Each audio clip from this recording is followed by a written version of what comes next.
인사드리겠습니다. 이 앞에 나와서 이렇게 성도님을 뵙게 되면요, 가장 좋은 것은 어쨌든 우리 성도님들 얼굴을 그래도 이렇게 좀 더 볼 수 있는 기회가 되는 것 같습니다. 또 뒤에서 문을 열고 들어오시는 성도님들도 뵙게 되고요. 또 오랜만에 보시는 분들도 너무 반갑고 그렇습니다. 오늘은 레위기 21장, 22장 말씀이 우리 본문이 되겠습니다. 레위기 21장은 제사장이 지켜야 할 규례이고요. 또 레위기 22장은 또 이 제사장이 먹을 수 있는 이 성물에 대한 규례, 그리고 또 하나님께서 정말 기쁘시게 받으시는 그런 성물 또는 제물은 어떤 것인가라는 그 성물에 대한 규례가 21장, 22장에 나와 있습니다. 계속해서 말씀드립니다만 레위기서는 또는 모든 성경이 그렇지만요, 이런 레위기서 이렇게 우리가 좀 어렵게 생각하고 많은 명령과 규정들로 가득 차 있어 보여서 부담스럽게 그런 인상을 먼저 받게 되는 이런 하나님 말씀은 우리를 올가매는 것이 아니라 우리를 더 특별하게 대우하시는 하나님의 참 세심한 배려이고 또 수준 높은 또 고상한 기준이라는 것을 계속 말씀드리고 있습니다. 그러니까 쉽게 말하면은 좋은 제품 또는 고급 제품을 좀 더 취급을 잘 해야 되지 않습니까? 그냥 막 쓰던 대로 쓰면 안 되는 것처럼 이 하나님의 특별한 백성된 이스라엘 백성도 그와 같이 다른 민족과는 다른 더 고상한 어떤 삶의 기준을 하나님께서 기대하시고 또 그렇게 관리하시겠다는 일종의 관리 규정인 셈이죠. 우리 자매님들 이렇게 더러 경험들이 있으실지 모르겠습니다. 제가 그런 경험이 있는 건 아닌데요. 보통 이제 빨래를 하실 때, 그러니까 저희 집에서 이제 저희 둘째 아들이 좀 그런 실수를 종종 하는데, 이제 이런 스웨터들 또는 뭐 이렇게 울 제품들 이런 것들은 어떻게 여러분 세탁하셔야 되죠? 저는 잘 모릅니다만 어쨌든 따로 두라고 저희 집사람은 그러더라고요. 근데 저희 둘째 아들은 맨날 그냥 같이 집어넣어가지고 새로 산 스웨터인데 어느 날은 빨래를 같이 돌렸는데 나오더라고요. 근데 갑자기 이게 쫄티가 돼서 나오는 이제 그런 막 뜨거운 물로 막 삶고 막 이래가지고 이게 갑자기 배꼽 티가 되고 막 이런 경우들 이렇게 생기죠. 또는 뭐 조금 더 좋은 옷들 같은 경우는 이제 옷 제품 열어보면은 드라이 온리 뭐 이런 것도 써 있기도 하고요. 이렇게 손 세탁하지 마세요. 다른 제품과 섞어 빨지 마세요. 이런 등등의 규정들이 있습니다. 근데 우리 막 입는 그냥 옷들, 그냥 여름에 입는 와이셔츠 뭐죠? 여름에 면티 이런 것들, 또 우리 난닝구 이런 것들 그냥 대충 막 빨고 물들면 그냥 걸레로 쓰면 되고 이렇게 되잖아요. 근데 좋은 것들은 안 그러잖아요. 특별하게 관리하는 것처럼 그렇게 이제 예를 들어서 말씀을 드릴 수가 있겠습니다. 그런 경험들 많으시잖아요. 또 무슨 자매님께서 오랜만에 이제 고급 프라이팬 사셨죠. 스테인레스 구중 이런 거 사셨는데 간만에 또 이제 우리 형제님들 도와주겠다고 이제 수세미로 쇠수세미로 팍팍 문지르면은 코팅 벗겨지고 이제 이렇게 분위기가 안 좋아지고 그런 경우들. 그러니까 어떤 희한하게요, 고급 제품일수록 더 고급스러운 어떤 더 특별한 규정들이 있어요. 그리고 우리가 그런 것들을 어려워하지 않습니다. 사실은요. 그냥 그게 워낙에 가치 있는 것이기 때문에 나도 같은 마음으로 더 잘 이렇게 돌봐야지. 그리고 유심히 더 그 규정집들을 보게 되고 설명서를 보게 되잖아요. 싸구려들은 안 봅니다. 그냥 쓰다가 망가지면 버리면 되지 이렇게 하죠. 근데 비싼 돈 들여서 이렇게 사면은 아주 꼼꼼하게. 우리 형제님들 이제 기계 같은 거 좋아하셨었죠 옛날에. 예. 젊은 형제님들 특히 이제 기계, 자동차 이런 거 엄청 좋아하시잖아요. 그러면 이제 엄청 꼼꼼하게 설명서 다 보시고 눌러보시고. 근데 또 우리 자매님들은 그런 것도 아랑곳하지 않으시잖아요. 일단 써보시고, 일단 운전해 보시고, 그다음에 사이드 브레이크 이제 밟은 채로 계속 가시다가 차가 안 가 이러면서 이제 부르고 보험 부르고 이런 경우들 생기시잖아요. 등등. 그러니까 이런 어떤 하나님의 우리에게 이 레위기 말씀 같은 이런 말씀들을 주시는 이유가 그만큼 우리를 소중하게 여기시고 우리를 귀하게 여기신다는 그 마음을 우리가 잃지 마시기를 계속해서 말씀을 드립니다. 그렇게 이런 말씀을 읽을 때 물론 이때 이 당시에 해당된 말씀이기 때문에 오늘날 우리랑 조금 직접적으로 연관이 없어 보이는 말씀이라 할지라도 우리가 그 원리에 있어서 또 하나님께서 갖고 계신 그 하나님의 택하신 백성이 갖고 계신 그런 기대 같은 것들을 보시면서 오늘날 우리에게도 동일하게 그런 교훈들을 또 충분하게 받게 되고 더 하나님의 은혜에 우리가 감사한 마음으로 하나님 말씀 앞으로 나아가게 되는 것 같습니다. 레위기 21장은 제사장의 규례입니다. 제사장에 관한 규례인데요. 물론 이제 레위기서 자체가 꼭 레위 지파 또는 제사장들에게만 국한된 말씀들은 아닙니다. 이스라엘 전체에게 해당되는 말씀이죠. 그러니까 근데 쉽게 말하면 이렇습니다. 이스라엘은 다른 민족 가운데서 특별하게 구별된 하나님의 백성이기 때문에 그들에게 주어지는 또 고상한 규례들이 있었다면요, 이 제사장들은요, 그 이스라엘 백성 중에서도 또 특별하게 구별된 또 일단의 어떤 사람들이라는 것이죠. 또 그렇기 때문에 이들에게만 해당되는 좀 더 어떻게 보면 좀 더 엄격하고 좀 더 이렇게 좀 불편해 보일 수 있는 그런 규례가 주어지는 것입니다. 근데 그 이유는 또 선택된 그런 백성이라는 개념이라는 것입니다. 특별한 백성이죠, 제사장이요. 이스라엘 백성들 가운데서 아론 그 레위 지파에서만 제사장직을 할 수가 있었고요. 특별하게 따로 구별된 그 중에서도 구별된 백성이었습니다. 21장 1절부터 9절까지는 그 제사장들의 규례라면은 10절부터 15절까지는 그 중에서도 또 대제사장에 대한 규례입니다. 조금 차이가 나는 것들을 보실 수가 있습니다. 21장 1절부터 9절은 그 제사장에 대한 규례 중에서 두 가지 영역에 대해서 말씀을 주십니다. 하나는 초상의 경우, 또 하나는 결혼의 경우입니다. 21장 1절부터 6절까지는 초상 또는 장례와 관련돼서 제사장들은 어떻게 할 수 있는지, 또 7절부터 9절까지는 결혼과 관련해서 이 제사장들이 해서는 안 될 그런 결혼 어떤 대상에 대해서 말씀을 하십니다. 한번 1절부터 먼저 6절까지 한번 얼른 읽어보겠습니다. 여호와께서 모세에게 이르시되 아론의 자손 제사장들에게 말하여 이르라. 그의 백성 중에서 죽은 자를 만짐으로 말미암아 스스로를 더럽히지 말려니와 그의 살부치인 그의 어머니나 그의 아버지나 그의 아들이나 그의 딸이나 그의 형제나 출가하지 아니한 처녀인 그의 자매로 말미암아서는 몸을 더럽힐 수 있느니라. 우선 이 제사장으로서 이 시체를 가까이 함으로써 더럽히지 말 것을 큰 범위에서 말씀을 하십니다. 왜냐하면요, 이 죽음, 우리 계속해서 말씀을 드렸는데요, 거룩이라는 것은요, 이 온전한 생명입니다. 완전한 조화이죠. 거룩이라는 것은요, 이 생명에 가까울수록 거룩한 것입니다. 그러니까 하나님은 거룩하신데 왠가 하면요, 하나님이 뭐 이것은 하고 이것은 하지 않고 이렇기 때문이 아니라 하나님은 완전한 생명으로 가득하신 생명 자체이시고 살리시는 분이시죠.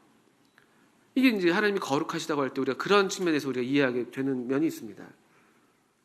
그런데 반면에 이 죽음, 이 시체, 이 죽음은요, 생명의 부재예요. 생명이 아예 끝나버린 경우죠. 가장 거룩하지 않은 것입니다. 또는 그 가장 거룩하지 않기 때문에 어떤 면에서 모든 부정의 근원이에요. 모든 부정의 근원. 그러니까 하나님 계신 하나님 나라는 다시 죽음이 없어요. 그 죽음이 공존할 수가 없습니다. 그런데 소위 우리가 말하는 지옥은요, 이 하나님이 없는 곳, 생명이 전혀 없는 곳이에요. 온통 그렇기 때문에 부정한 것으로 가득하고 이 부정의 근원이 완전히 지배하는 그런 어떤 시간과 공간이라는 것이죠. 이 죽음은 이 생명의 부재로서 가장 거룩하지 않고 부정의 근원이기 때문에 이 거룩한 백성 그리고 개 중에 또 특별히 거룩한 제사장들은 절대 이 죽음과 접촉해서는 안 된다.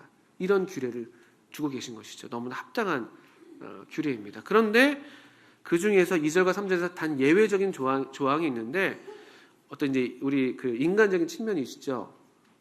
이 고륙지친 부모나 형제 자매가 죽었을 때에는 그때에는 장례를 치를 수 있게 한다는 것이죠.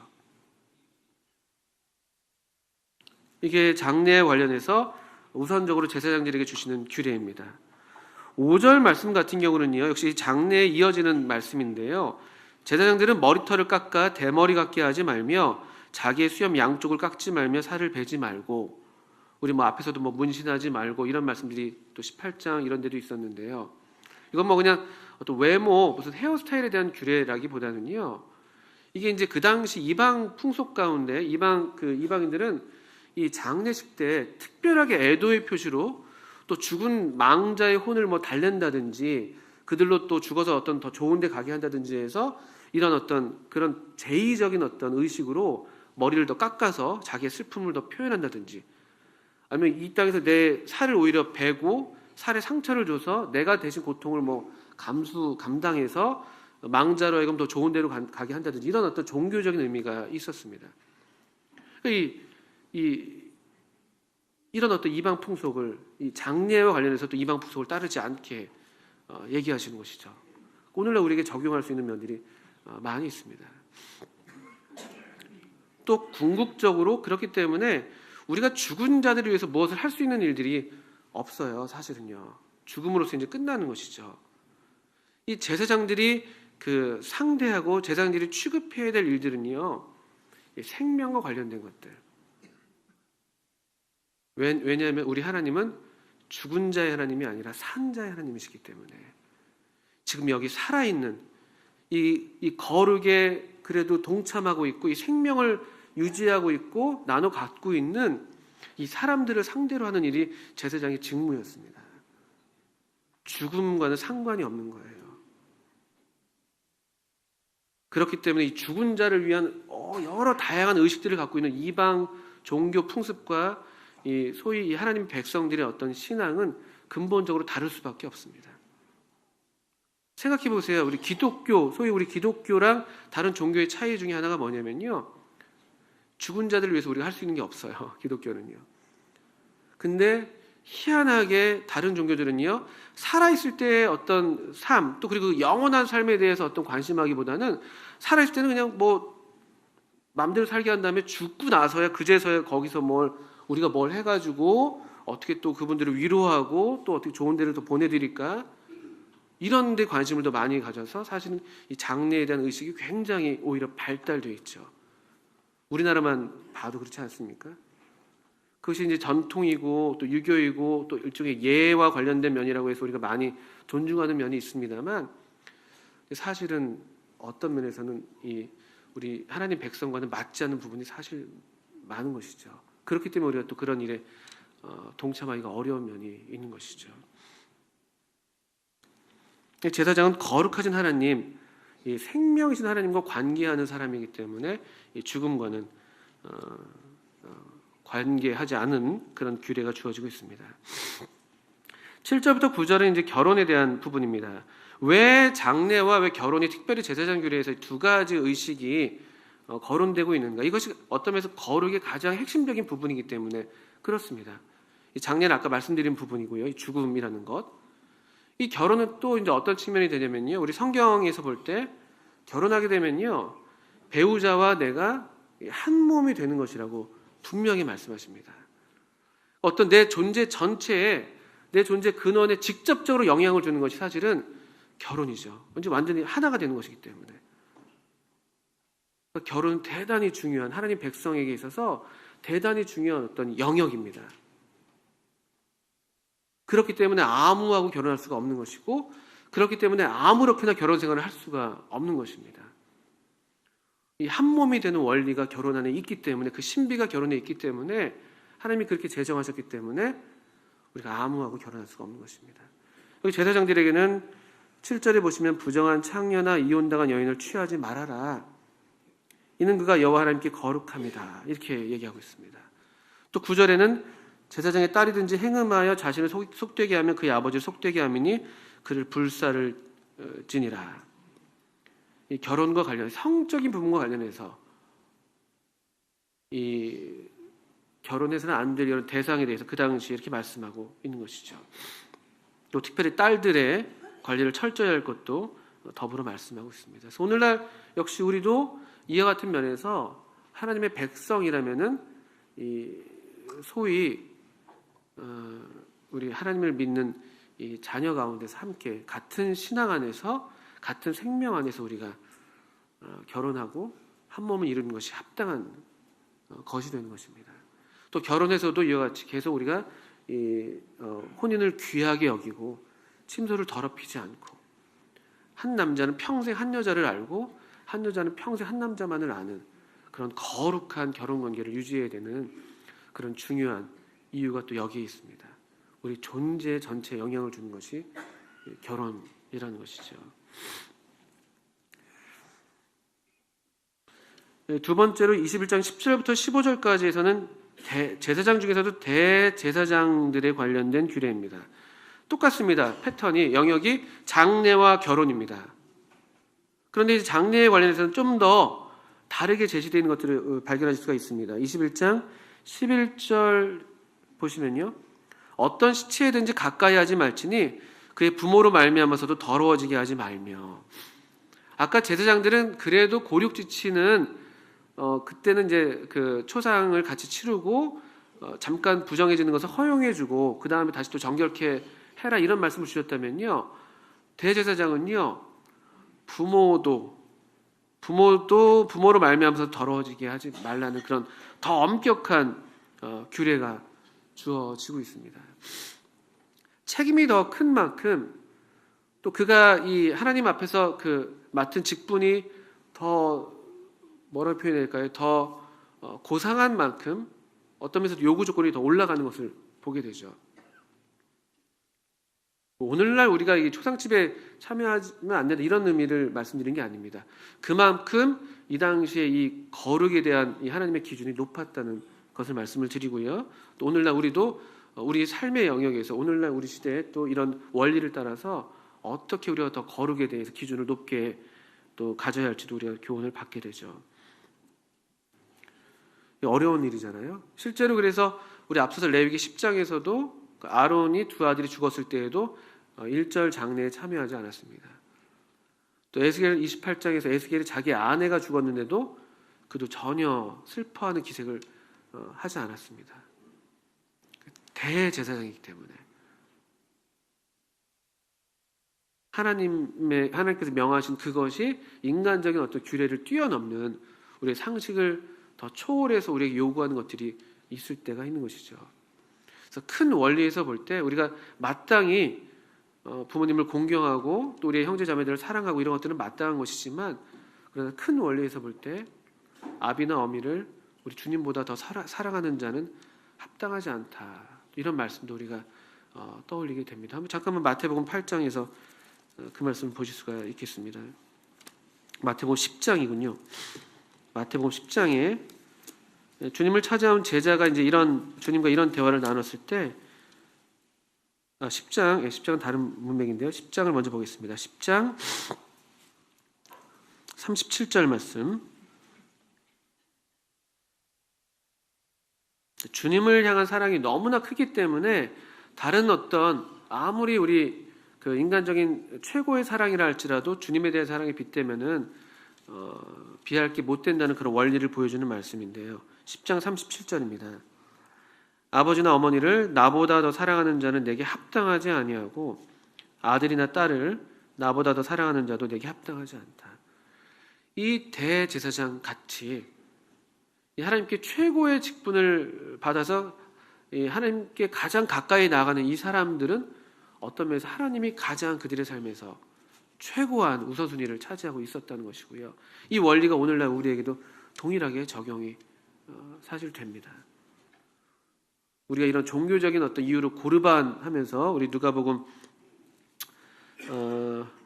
마가복음이죠. 마가복음 7장에 나오는 것처럼 고르반하면서 우리가 사람으로서 마땅히 해야 될 어떤 부모님께 대한 그런 공경을 하지 않으면서 그냥 이런 종교적인 이유를 핑계대는 것은 문제가 되겠죠.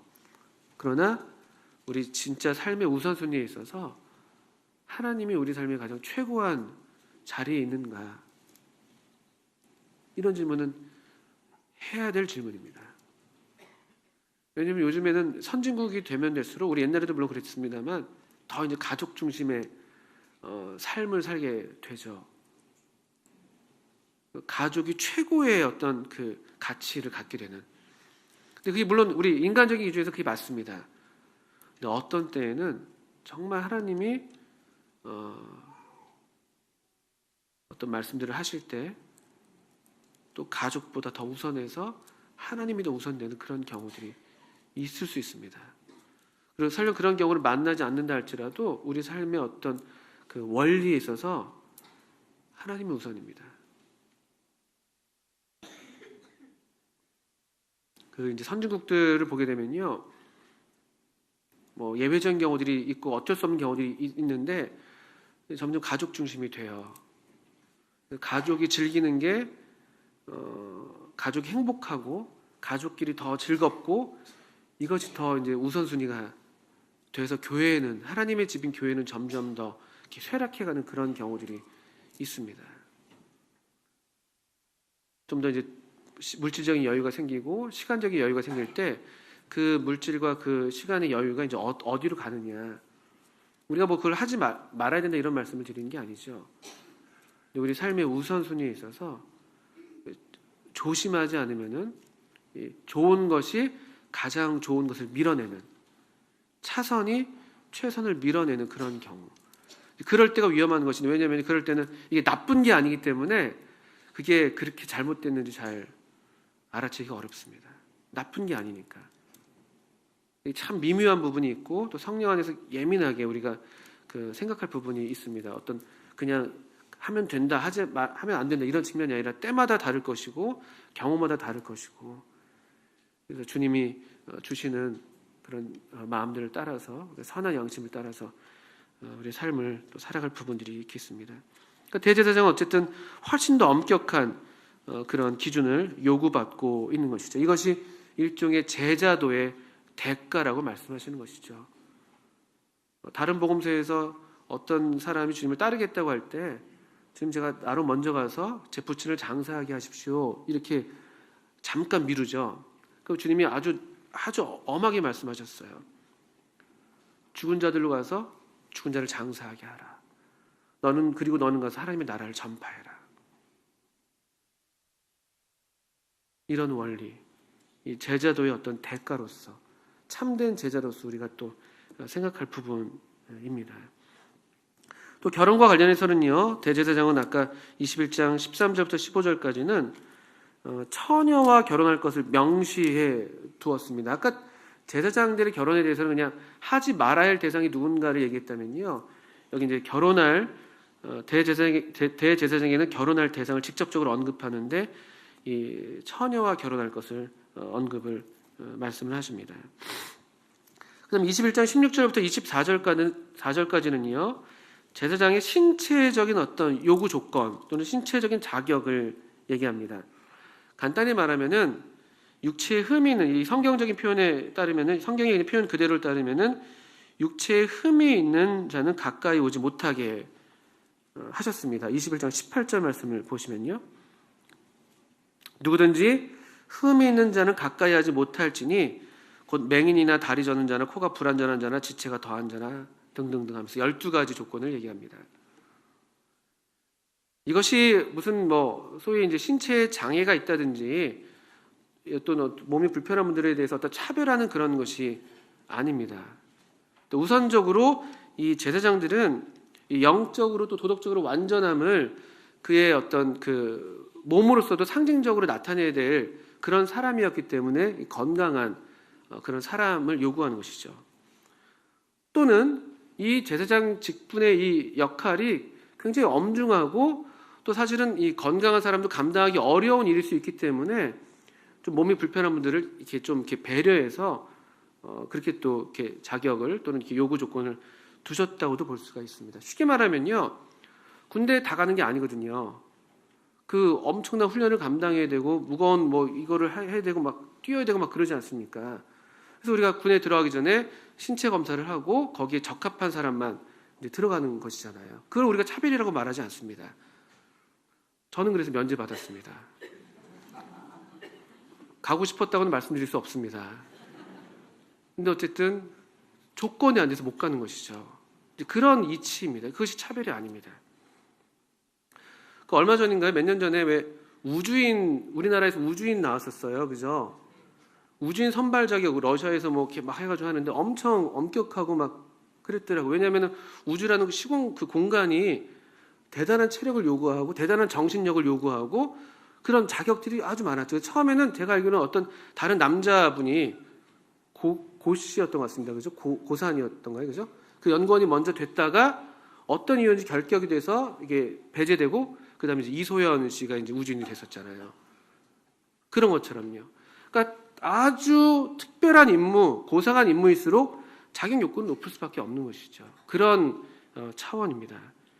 제사장의 신체 자격은 어떤 차별 일이 아니라 오히려 이 제사장의 직분이 얼마나 엄중한 것인지, 또 어떻게 이 거룩함을 그 몸으로서도 이렇게 상징적으로 나타내야 하는 것인지, 또 이를 감당하기 위해서 얼마나 많은 이 정신력이나 영력이나 또 체력이 필요한 것인지를 또 생각하게 되는 것이죠. 그래서 21장, 22절, 23절 보시면요, 그러니까 임무에서는 좀 제외되지만, 임무에서는 약간 열애를 해주지만 특권에서는 그대로 유지가 되고 있는 것을 보게 됩니다.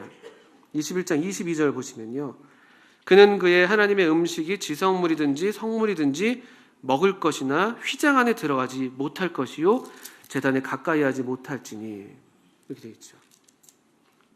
그 제사장의 특권이 먹을 수 있는, 성물을 먹을 수 있는 그런 권리는 여전히 유효한 것이죠. 하나님 참 자비하신 분이신 겁니다.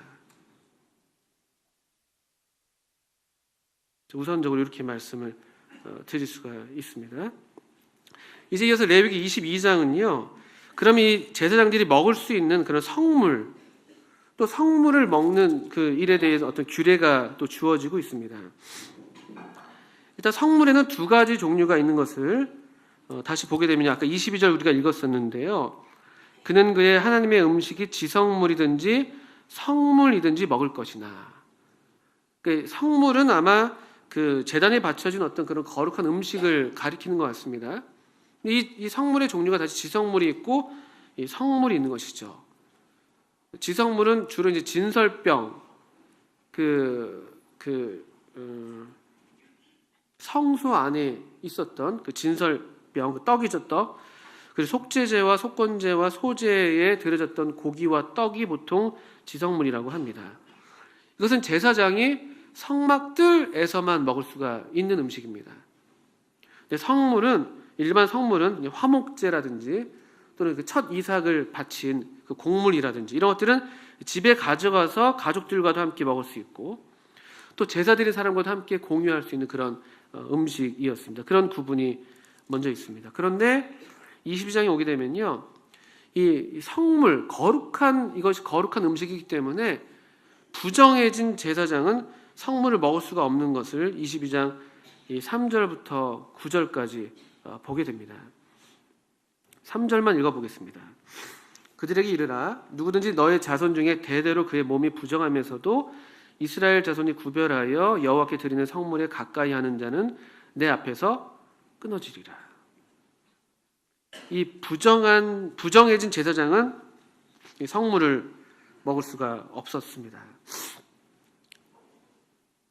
성물 자체, 우리가 보기에 그냥 고기랑 떡이고 이런 것이지만 이것이 하나님께 구별돼서 드려진 것이기 때문에 이 제사장도 부정해진 상태에서 먹을 수가 없다는 이 또 규례가 주어지고 있습니다.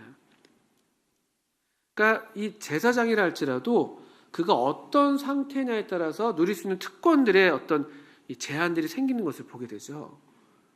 이를테면 아까 흠이 있는 경우, 신체적으로 결함이 있는 경우에는 이 성소를 가까이 나아가는 것이, 또 제단에 가까이 나아가는 것이 금지돼 있었습니다. 또 여기 보시는 것처럼 어떤 접촉으로 말미암아 부정해진 경우에는요, 원래 그가 먹을 수 있었던 성물인데도 먹지 못하는 그런 또 제한이 가해지는 것을 보게 되죠. 똑같은 제사장인데 그 제사장이 어떤 상태냐에 따라서 그가 누리게 되는 특권들이 달라지는 것을 보게 되죠. 이것이 오늘날 우리에게도 큰 교훈이 됩니다. 이들이 제사장이 되는 데에는 어떤 요구 조건이 필요하지 않았습니다. 제사장이 되는 데에는 그냥 아론 자손, 레위 지파 아론 자손이면 제사장이 되는 거였어요. 제가 제사장이 되기 위해서 뭘 해야 될 필요는 없었습니다.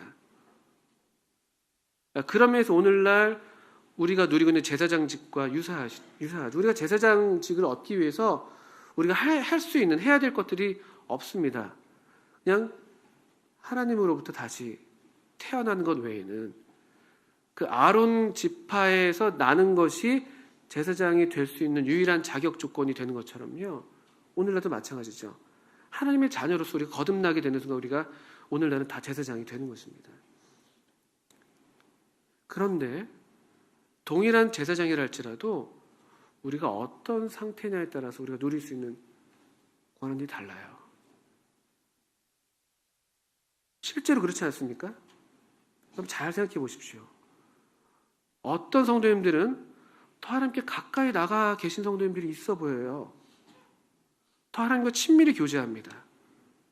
똑같이 교회 생활하는데, 똑같이 이렇게 신앙생활하는데 더 이렇게 행복감이 있어 보이고 더 즐겁고 더 기뻐 보이는 그런 성도들이 있는 반면에, 또 예배의 기쁨을 누리고 섬김의 즐거움을 알고 그런 분들이 계신 반면에, 또 어떤 분들은 상대적으로 하나님과의 교제가 별로 없어 보이기도 하고 예배의 기쁨을 잘 누리고 계시는지 모르겠고 등등, 실제로 오늘날 우리의 모습을 보게 될 때 다양한 차이들을 보게 되죠.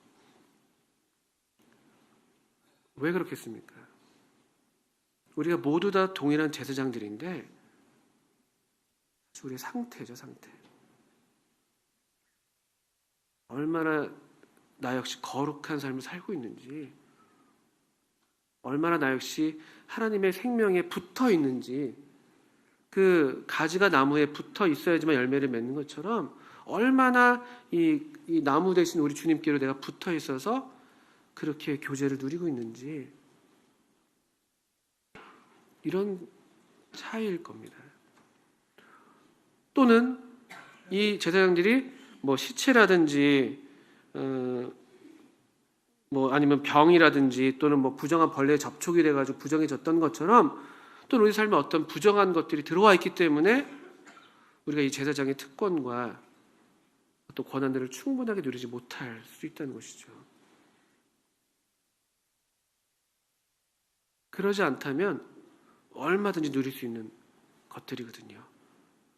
우리가 그냥 일반적이기만 하면은, 건강하기만 하다면, 부정해지지 않고 있다면은 이 성물과 지성물을 마음껏 누릴 수가 있는 것이고, 또 제단에 가까이 나아갈 수가 있는 것이고, 성소에 들어갈 수가 있는 것이고, 성막을 예를 들면 우리는 어떤 면에서는 그냥 그 우리의 더러워진 손만 보고 얼른 제단 그 물두멍에서 손만 얼른 닦고 다시 돌아서 가는 것 같아요. 그냥 더 안으로 들어가도 되는데 손을 닦고 그 보혈을 의지해서 더 성소로, 지성소로도 나아갈 수가 있는데, 계속 우리가 그 뜰만 정말 밟는,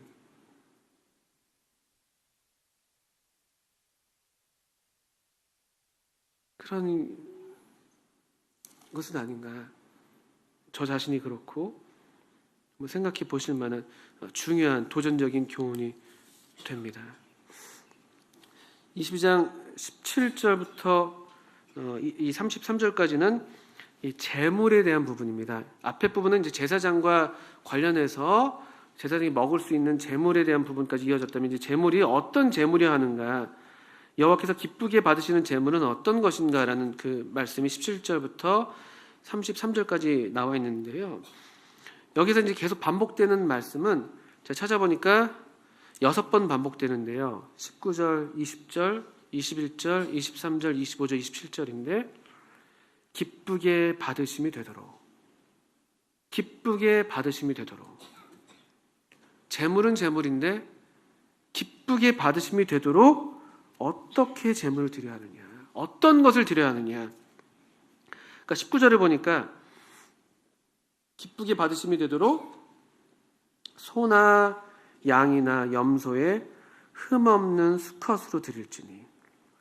21절 끝부분에 보시게 되면요, 예물을 드리려 하여 소나 양으로 화목제물을 여호와께 드리는 자는 기쁘게 받으심이 되도록 아무 흠이 없는 온전한 것으로 할지니. 25절에서도요. 끝부분에요. 이는 결점이 있고 흠이 있는 것인즉 너희를 위하여 기쁘게 받으심이 되지 못할 것임이니라. 하나님이 기쁘게 받으시는 재물이 있는데 여기 보시는 것처럼 흠이 없는 것, 아무 흠이 없는 온전한 것, 이런 것이라는 것이죠. 반면에 흠 있는 것은 안 된다는 거예요. 소나 양의 지체가 더하거나 덜하거나 하는 것은 하나님께 기쁘게 받으심이 되지 못한다라고 말씀하고 있습니다. 어떤 재물 우리가 드린다고 하는 그게 무엇이든 간에요. 우리 물질일 수도 있고 우리 섬김일 수도 있고 우리의 재능일 수도 있고 우리의 시간일 수도 있는데 이게 어떤 것을 드리느냐. 저도 참 이게 참 저한테 도전이 되고 부끄러운 저를 부끄럽게 하는 그런 일입니다. 이 흠없는 수컷을 드려야 되는 것인데 우리 저 자신을 보니까 그냥 드리긴 드려야 되니까 그냥 대충 적당히 물질이든 시간이든 은사든 다른 데 다 허비하고 그냥 겨우 이렇게 하긴 해야 되니까 이런 어떤 모습들을 보게 되죠. 근데 어떻게 우리가 하나님을 기쁘시게 할 것인가? 아주 고전적인 책 오스왈드 챔버스의 묵상집이 있는데요. 우리말로는 주님은 나의 최고봉이라는 제목으로 번역이 돼서 나와 있는데 그 이제 제목이 근데 그렇습니다. 원래 제목을 제가 보니까 말하자면 이것이죠. 최고의 하나님께 나의 최선을 드리는 뭐 이런 식의 의미가 됩니다. 최고의 하나님께 나의 최선을 드리는 이런 의미인 것 같습니다. 그 의미가 있죠. 최고의 것을 또는 최선의 것을 최고의 하나님께 이게 합당한 것이죠. 하나님께서 우리를 이렇게 특별하게 대우하시고 우리를 특별하게 이렇게 고상하게 우리를 이렇게 기대하시고 바라시는데 그럴진데 이 최고의 하나님께 우리는 과연 어떤 것을 드리고 있는가? 최선의 것을 드리는가? 물론 우리가 아무리 최선의 것을 드린다 할지라도 그것 자체가 하나님께 만족이 되는 것은 아니죠. 근데 이것은 마음의 문제잖아요. 하나님이 우리가 갖기를 원하시는 것은 마음과 마음이 만나는 관계인 것이죠. 뭘 하고 말고 이걸 나한테 줘라 말아라 이런 게 아니시죠. 뭐 부족한 게 없으신 분이신데요. 굳이 뭐 이거 되겠습니까? 근데 그 마음을 원하시는 것이죠. 그 마음을 내게 달라. 그 정성을 나는 부족하지만 나는 가진 게 별로 없지만 그래도 주님이 가장 최고의 분이시기 때문에 저는 정말 아무것도 없지만 제가 갖고 있는 것이라 할지라도 너무 보잘것없지만 그래도 저한테는 최선의 것을 드리고 싶어요. 이 마음이잖아요. 이 자녀가 우리 부모에게 그렇게 할 때 좋아하는 거잖아요. 그게 얼마가 되든 그게 우리한테 중요하지 않잖아요. 중요할 때도 있겠죠. 마음이잖아요, 마음. 저도 그렇더라고요. 자녀를 길러보니까 아이가 이렇게 뭐 생일이라고 뭐 이렇게 챙겨줄 때 그냥 성의 없이 대충 그냥 막 갈겨 쓴 편지 받아보셨죠, 다들요. 그냥 마음이 없는 편지예요. 진짜로 그냥 엄마가 하라고 해서 쓴 편지예요. 근데 그것도 좋더라고요. 근데요, 그것도 심지어. 근데 얘가 계속 커서 이러면 안 되겠죠. 근데 그것도 좋은데 만약 이 아이가 정말 마음을 들여서 오랫동안 나름대로 준비하고 그게 하다못해 뭐 종이약 한 마리든지 하다못해 뭐 초콜릿 하나라든지 그게 우리를 기쁘게 하잖아요. 하나님은 우리에게 기대하시는 것, 최고의 하나님이 우리에게 기대하시는 것, 그분이 우리에게 최고의 것을 주셨기 때문에 우리에게 그런 또 기대를 갖고 계시기 때문에 우리도 그분에게 우리에게 가장 좋은 것을 그게 작다 할지라도 내게 있는 것으로 드리는 것이죠. 그 마음을 기대하시고 기뻐하시는 것 같아요. 그래서 이 귤의 끝에 33절에 하나님 이런 말씀을 덧붙이셨습니다. 물론 여기에만 나오는 말씀은 아닙니다만 계속 이 말씀을 반복해 주세요. 한번 읽어보겠습니다. 22장 33절. 하나님은 누구신가? 하나님은 어떤 하나님인가? 우리 하나님은 어떤 분이신가? 너희의 하나님이 되려고 너희를 애굽 땅에서 인도하여 낸 자니 나는 여호와다. 나는 너희를 거룩하게 하는 여호와요. 너희의 하나님이 되려고 너희를 애굽 땅에서 인도하여 낸 자니 나는 여호와다. 왜 그들을 인도하셨다고 되어 있습니까? 왜? 나는 너희의 하나님이 되려고. 우리 마음으로 그들로 이 하나님을 향해서 하나님만이 우리 하나님이십니다. 그 고백 듣기를 원하시는, 그런 우리와 그런 관계를 맺기를 원하시는, 그 마음을 원하시는, 그 마음과 마음이 만나는 그런 친밀한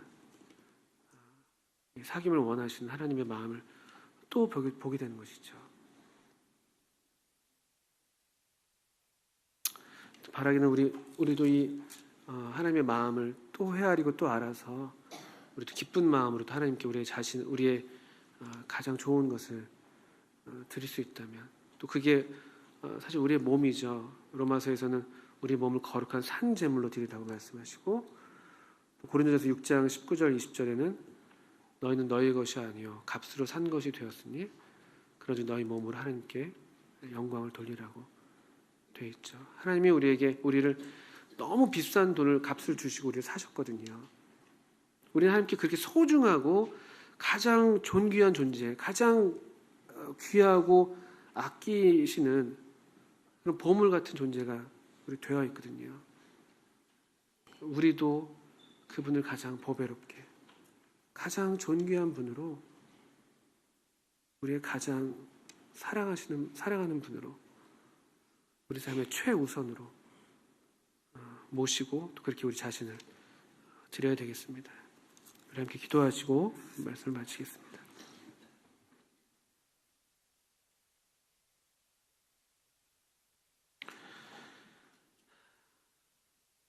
하나님 아버지, 존귀하신 아버지 하나님의 우리를 향하신 이 기대와 또 참 이 요구들을 보게 될 때에 또 다시 한번 주님의 은혜를 구할 수밖에 없는 것을 고백합니다. 또 그러나 동시에 또 계속 감사가 되는 것은 또 주께서 우리를 이렇게 기대하시고 또 우리 가운데서 참 시작하신 일을 또 주님 영광을 위하셔서 또 끝내 이루실 것을 또 기대하게 되며 또 감사가 되고 또 더불어 우리 자신을 더욱 기쁜 마음으로 하나님 아버지께 올려드리기를 원합니다.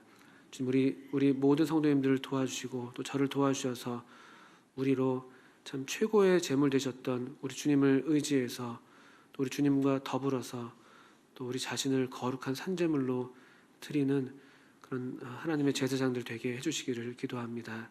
허락하신 말씀을 감사드리며 예수님의 이름으로 아버지 하나님께 기도드립니다. 아멘. 네, 수고하셨습니다.